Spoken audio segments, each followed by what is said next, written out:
Aujourd'hui, je réponds à la question d'un élève. Est-ce que vous êtes sévère quand vous notez les évaluations? Donc moi, j'ai été formatrice à l'école d'aide-soignante pendant plusieurs années. Donc je vais te dire ce que je pense de moi. Je pense pas que j'étais quelqu'un de particulièrement sévère.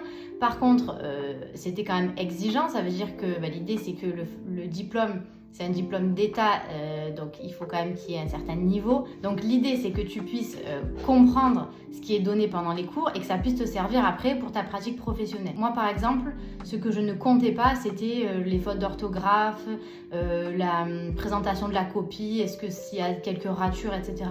Pour moi, ça n'a pas d'importance. Par contre, ce qui est important, c'est le contenu vraiment, c'est-à-dire qu'est-ce qui est compris. Donc là, pour moi, s'il y a des choses qui sont complètement à l'envers, s'il y a des choses qui sont vraiment dangereuses niveau sécurité, là oui, bien sûr, je vais pénaliser parce que l'idée, c'est que tu puisses mettre en sécurité à la fois les patients et à la fois toi et ton diplôme. Par contre, c'est pas à la virgule près et c'est pas effectivement dans l'orthographe des mots. Ça, pour moi, ça n'a pas d'importance. Surtout que très souvent, à l'oral, pendant ta vie professionnelle, ça va beaucoup te servir d'être à l'oral et d'avoir les infos de cette manière-là. Sur les transmissions écrites, s'il y a une faute d'orthographe, pareil, ça n'a pas d'intérêt pour moi de pénaliser ça.